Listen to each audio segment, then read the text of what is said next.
जयंती आहे आणि संपूर्ण आदिवासी समाज ज्यांना आपला नेता आदर मानतो असे बिरसा मुंडा आणि इतर उपस्थित जमलेल्या सर्व लोकांना जय सेवालाल। मी आता पाहून राहिलो महाराष्ट्रभर पवार साहेबांच्या सोबत 8 दिवस होतो मी। तुफान गर्दी होती आणि हे गर्दी समोरच्या लोकांना धडकी भरवणारी आहे आणि 23 तारखेला आपल्या विजयाची तुतारी वाजवणार आहे का नाही? 23 तारखेला भीमराव भाऊचं डिपॉझिट जप्त झालं पाहिजे आणि डिपॉझिट जप्त करायची जबाबदारी कोणावर आहे? मी पाहिलं, मी खूप मतदारसंघ फिरलो, पण प्रदीप भाऊ खरंच सांगतो, तुम्ही जेव्हा भाऊक झाले तर इच्छा लोकांच्या माया डोळ्यात पाणी आलं होतं, माया डोळ्यात पाणी आलं होतं। ते इथं बसले होते, आता गेले का दुपट्टीवाले? त्याच्या डोळ्यात पाणी, लय लोकांच्या डोळ्यात पाणी आलं होतं। अख्खं आयुष्य जरी लोकांसाठी झिजवलं तरी असे जीवाले जीव लावणारे लोक भेटणार नाही। याचा अर्थ असा आहे का 23 तारखेला आपली विजयाची तुतारी वाजणार आणि इथून ठरलंय आपल्या किनवट मतदारसंघातून प्रदीप भाऊ नाईक किती लोकसभेची लीड? आता लीड 32 ची झाली पाहिजे, डबलची लीड पाहिजे मला। किती पाहिजे? डबलची। आता लक्ष द्या, आता हे जे तुम्हाला दिसून राहिलं या 23 तारखेला महाराष्ट्राच्या राजकारणात मोठा बदल होणार आहे आणि हे जे तिन्ही मामे आहे, अजित मामा, देवा मामा आणि एकनाथ मामा, ह्या तिघाही मामाने घरी बसवायचं आहे। कारण ह्या मामाने सत्यानाश केला, बहिणीने 1500 दिले, भाचे लंगलंग फिरून राहिले आणि जवाई वावरात 2:30 वाजता स्प्रिंकलरचे पाईप पकडतो चना पेरलाय त्यानं वावरात। आमच्या कास्तकार मायबापाने 3 दिवस दिवसा लाईन आणि 3 दिवस रात्री लाईन देते साले। हे आम्ही का ढोरं डुकरं होय का? आमच्या शेतकऱ्याला 24 तास लाईन पाहिजे, त्या मुक्या आणायला 24 तास लाईन आहे चालेल, मुक्या आणायला 24 तास लाईन हा उद्योगपती आम्ही ढोरं डुकलं आहे का? दिवसाही बरोबर करायचं, रात्री ऑटोशीच लावून येते कास्तकार। बहीण 11ला लावा तर 12ला लाईन जाते, त्या बहीण ती ऑटोशीच बंद करून जाते। का करायचं त्या शेतकऱ्यांना? त्या वावरातच उत्तम ठोकाचा। सोयाबीनचे भाव दिले मोदी साहेबांना, आता त्या बीजेपीच्या जाहीरनाम्यात आहे का सोयाबीनले 6000 भाव देऊ। अबे पोट्टे हो, 4892 आहेत होत्या पहिले। अरे बरोबर आहे का नाही? त्या दाढीवाल्यानं हमी भाव ठरवला 4892, ठीक आहे। आणि मार्केटमध्ये सोयाबीन चाललं 3200-3500, जराची लाज वाटायला पाहिजे। जेव्हा जेव्हा सोयाबीनचे भाव वाढले तेव्हा ह्या मोदीनं अमेरिकेतून सोयाबीन बोलावलं आणि थोडंसं नाही बोलावलं। एकट्या सोयाबीन 10,000 गेलो होतं, 12 लाख टन सोयाबीनची ढेप बोलावली दिवसी बनते त्याने आणि सोयाबीनचे भाव 10,000 4,000 आणले साल्यानं। आता म्हणजे त्या वर्षी 2022 सालची गोष्ट, त्या वर्षी 10,000 11,000 टन झालं होतं सोयाबीन।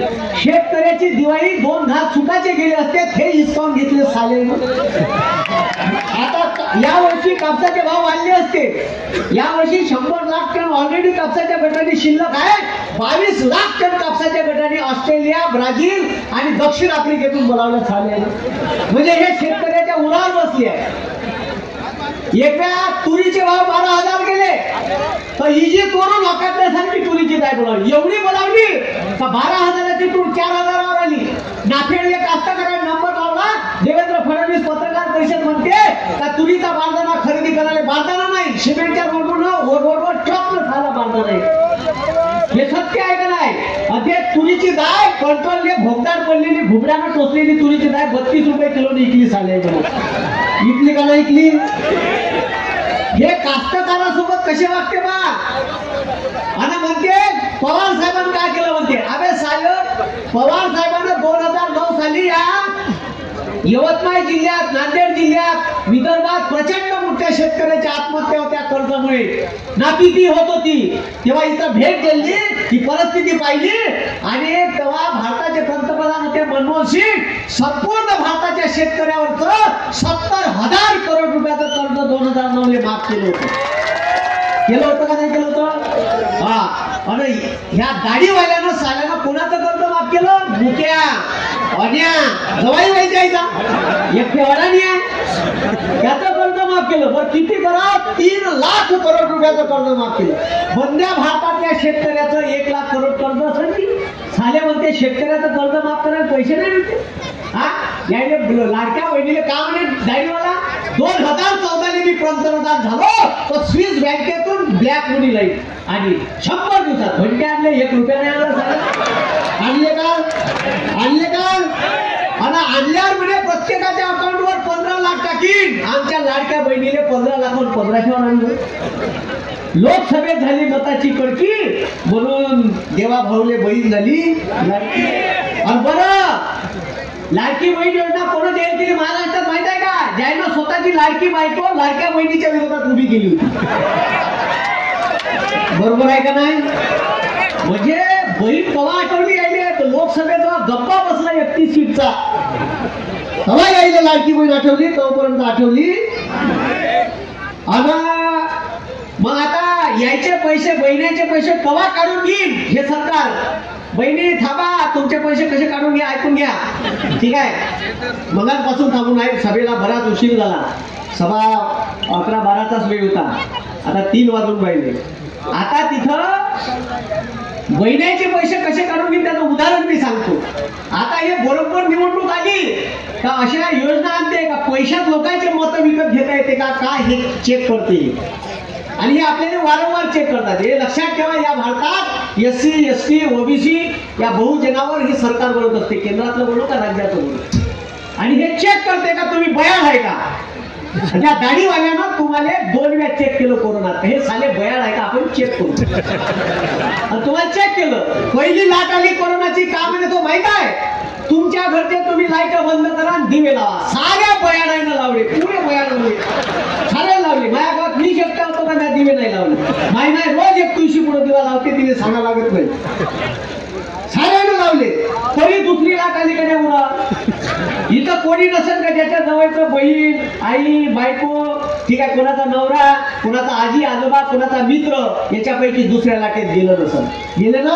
मग आता दुसरी लाट आली, दुसऱ्या लाटेत तुम्ही जेव्हा त्याने दिवे लावले तेव्हा त्याने लक्षात आलं, अरे पुरे बयाड जमते आपलं बजेट. मग त्यांना पुन्हा 1 वेळा क्रॉस व्हेरीफाय केलं का खरंच बयाड काय, पुन्हा 1 वेळा क्रॉस व्हेरीफाय, हे प्रूव्ह करू आपण. मग तुम्हाला म्हणे दुसऱ्या लाटेत भांडे वाजवा. साले तुम्ही कोपरं फोडून टाकले कधी भिजवायचे बाजू आणि त्याला दाखवून दिलं का आम्ही बयाड आहे का नाही. खतरनाक हे आपल्याला चेक करते. हे लय खतरनाक लोक आहे. यायच्या फस्ती पडू नका. हे 1500 रुपयात, ठीक आहे, याच्यासाठी योजना आणली. अशी योजना 2019च्या इलेक्शनच्या अगोदर मोदीने आणली होती, शेतकरी सन्मान योजना नावाची. शेतकऱ्याला 6,000ची भीक द्यायची. अबे साल्या आमच्या सोयाबीनवर 1,500 रुपयाचा गल्ला मारून राहिला क्विंटल मागं. एका एकरात 6-8 क्विंटल सोयाबीन होते. 8-12 रुपये तर तू साले एकरी खाऊन राहिला आमची. अरे बरोबर आहे ना. 1,500चा जर गप्पा क्विंटल मागं मारला 8 क्विंटलवर 12,000चा गप्पा झाला ना, झाला नाही का. मग वर्षाला आता कापूस 10,000वर पाहिजे होता, 12,000वर पाहिजे होता. अरे बा कास्तकार बाप आहे, तुमच्या समोर कटोरा घेऊन येणार नाही. माझ्या कास्तकाराने 7,000 सोयाबीनचा भाव द्या पण कापसाचा 12,000 द्या. तुमच्या गाठ्यात येईल संबंध ना, जायची गरज नाही आहे. पण तुम्हाला सांगतो शेतकऱ्याच्या मालाला भावच भेटला नाही पाहिजे. मी पवार साहेबांना सांगितलं का शेतकऱ्याच्या मालाला भाव तुम्ही देऊ शकता, त्या आयात निर्यात धोरणावर तुम्ही कंट्रोल ठेवू शकता. आता एक काम करा, हे जे केंद्रातलं मोदीचं मोडकं आहे हे मोडकं 2 गोट्यावर टिकून आहे सध्या. एक गोटा आहे चंद्रबाबू नायडूचा आणि एक गोटा आहे नितीश कुमारचा. हे 2 गोटे काढा म्हणलं साहेब. जमलं तर लेखायला 1-1 वर्षाचं पंतप्रधान पद देऊन टाका आणि गडलंच खायला ते.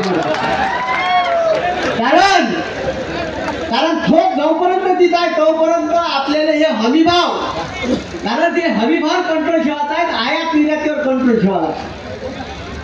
आणि महाराष्ट्रात जर सत्ता आली तर पवार साहेब त्याने गणलवणार आहे. याच्यासाठी सत्ता येण्यासाठी आपल्याला आपल्या मतदारसंघातून प्रदीप भाऊंना निवडून द्या.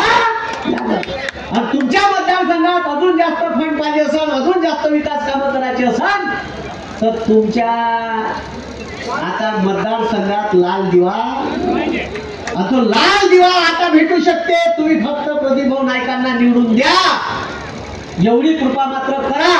आता ह्या चान्स गमावू नका. आता मग त्यांना ते किसान सन्मान योजना दिली, ठीक आहे. 19च्या इलेक्शनच्या अगोदर डायरेक्ट असे आदेश होते, कोणाले तलाठ्याले नावानं सातवार आहे त्याच्या नावात पैसे ठेववा. हा पैसे टाकले भोकाभोक नाही नावावर आले, 250 सातवार आहे बरं वाटलं म्हणजे येऊ द्या. 3 वर्ष पैसे आले. तिसऱ्या वर्षी वर्धेचा तहसीलदार मला नोटीस पाठवते का खराय गुरुजी तुम्ही इन्कम टॅक्स भरता, तुम्हाला शेतकरी सन्मान योजनेचे पैसे घेता येत नाही, तुम्हाला भेटलेले 18,000 रुपये वापस करा. या बहीण माय म्हणून वापस मागायचे झालेले पैसे. मग मी गेलो तहसीलदाराकडे नोटीस घेऊन, साहेब म्या मागतले का पैसे, म्या अर्ज केला का, माहीत कुठं सही आहे का? म्हणे नाही. मग तुम्हाला कोण सांगायचा कारभार माझ्या नावावर पैसे टाकायचा नाही का म्हणलं तर म्हणे तुमच्या 7 बाऱ्यावर चढवी म्हणे भरा लागले वा भरले पैसे 7 बाऱ्यावर चढवी म्हणे तो. आता ह्या लाडक्या बहिणीनं एकीच्या घरी तिघी पैसे घेतले आता तिघीनं पैसे घेतले, दिवाळीले खर्च करून टाकले. आता जर या सरकारनं म्हणलं निवडून आल्यावर का तिघीनं पैसे घेतल्या, एकीचे ठेवा आणि दोघीचे वापस करा. का कोंबडी इकडं काही कोंबडी जात नाही, मोकड्या इकडं काय आला अजी आपत आहे म्हणजे मला मागत नाही. मी उदाहरण आहे, कोणा कोर्टात बोलवा पर्याय वाचतं नाही का, पर्याय वाचतं खोटा बोलत आहे, फेकत आहे. म्हणजे दाढीवाले एवढं नाही फेकताय, हे तर साले एवढे फेकते ना काही होत नाही. तो म्हणते मैं झोला लेके आया फकीर हूँ, झोला लेके जा ना साल्या म्हणजे मर तिकडे आम्हाला काय भिकारी करतो. अरे बरोबर आहे का नाही? म्हणजे देशाचा पहिला पंतप्रधान आहे जो ध्यान करताना चष्मा लावते, कॅमेरा घेऊन जाते. तू पाहिलं का? खतरनाकच माणूस आहे. आणि याच्यानंतर आता तुम्हाला सांगतो या महाराष्ट्रातले 3 वामे लागले. या महाराष्ट्रातल्या भाज्याने बेरोजगार करायचं काम या सरकारनं केलं आहे. अरे याने का नाही केलं रे?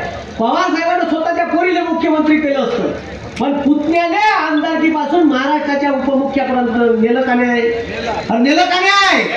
पण आता जेव्हा 31 सीटा जिंकून गेल्या तर त्याने धडकी बसली. आता का होते का नाही? मी एका भाषणात म्हणतो तर पवार साहेबांना हे भेडे आता लोकसभेत बंद पडणार आहे. पडली म्हणलं चाबी तुमच्यापाशी आहे, चाबी पवार साहेबापाशी आहे, चालू करायची का बंद करायची?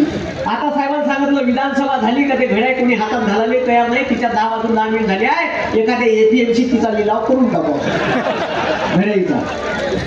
आता आदरणीय बाळासाहेब ठाकरे ना रिक्षा चालकापासून महाराष्ट्राच्या मंत्र्यापर्यंत गेलो.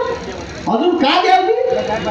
एकनाथ भाऊने एवढं सगळे दिल्याच्या नंतर साले सुरत मार्ग गुवाहाटी पैसे 50 होते एकदम आणि माजले येते सरकार स्थापन करते. बरं ज्याचा ओरिजिनल पक्ष आमचा नाही म्हणते साले, अबे तुमच्या हिमतीवर असेल तर करून दाखवा ना. बरं पक्ष दिला, चिन्ह दिलं, बरं झालं आडनाव नाही मागितलं, नाही तर एकनाथ ठाकरे झाले असते. बघा मग 2 बापाचा विषय खतरनाक आहे. तेवढं काय तेवढं आडनाव घेऊन गेला का तो? म्हणजे तुम्ही समजून घ्या हा विषय काय. 67 अच्छे दिन जाएंगे म्हणे तो, अच्छे दिन. 67चं पेट्रोल 116 दिलं. इलेक्शनाला धोका झाल्या 9 कमी केले, 9 केले, वाढवले 70. हा डिझेल 52 रुपये होतं, 99 रुपयाने दिलं, 7 रुपये कमी केले लोकसभेच्या वेळेला. अरे रोटावेटर, नागरटी, कल्टिवेटरचे भाव 700-800 रुपये होते, डायरेक्ट 1500, 1600, 2000 रुपये झाले. कोण केले? डिझेलचे भाव. ट्रॅक्टरवाले विचारा अकाउंट वाढले की रे म्हणते डिझेलचे भाव वाढले. कोण माया बापाने वाढवले? तुम्ही पाहत आहात महाराष्ट्राच्या कुशीतलं GK न्यूज मराठी. सात जनतेची, भूमी महाराष्ट्राची.